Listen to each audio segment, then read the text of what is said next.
Hey there, everyone. It's Tuesday, it's July 11th, and here's your Design School Daily Check In. I want to share with you all a couple things about the Colorado River Basin right now and our process of discovering nested narratives, nested identities, increasing capacities.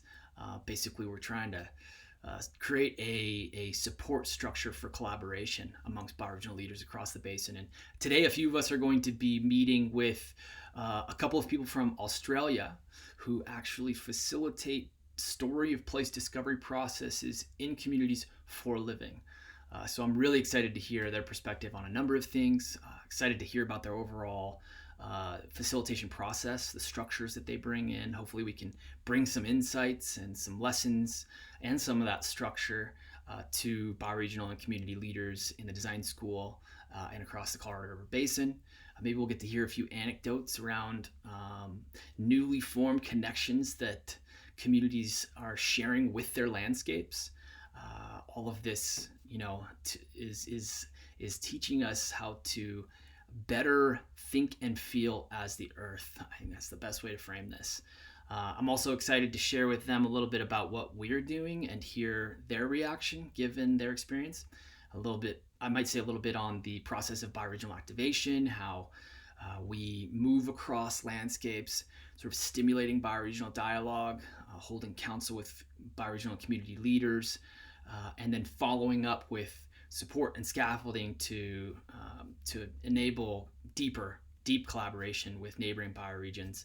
And then the bigger scale, I want to reflect off of them what we're learning about organizing ourselves at these subcontinental scales mapped to Earth systems like the Colorado River Basin.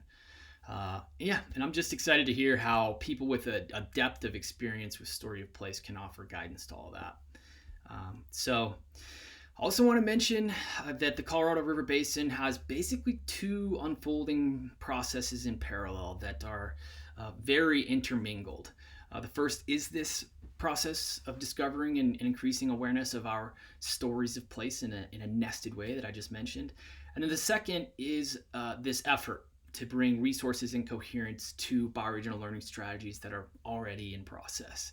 In our last gathering, we heard from several bioregions. It's clear that this is underway. In Paonia, they're talking about the entire town being a bioregional learning center. There's so much learning happening there. That's what they do best. There are so many regenerative skill sets found amongst the population. In Carbondale, they are engaged in a weaving process. They see that it's incredibly high leverage to bring together the bioregionally patterned institutions that already exist. Nobody's doing it otherwise. And this could bring huge capacity to Carbondale and the Colorado River Basin and the entire Earth, frankly.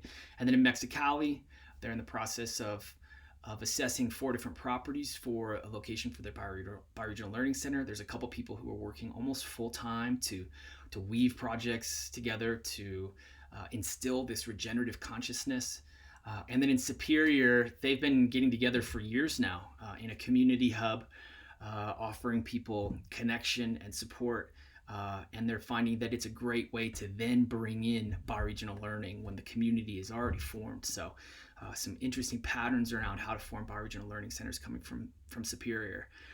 And so now the question is, how can we leverage this Colorado River Basin collaborative and support structure, this exploration of our nested stories of place to bring awareness, energy, resources to what already exists? That's the big question that I'm sitting with now. And as I have conversations with bioregional and community leaders across the basin this week. So in addition to that, there's a design school update today at noon Mountain Time. And some more stuff coming up later in the week. There's a bioregional design session, campfire. And in the Colorado River Basin, we are going to have a campfire on Saturday. So if you are in the basin and have not received an invite for that, let me know.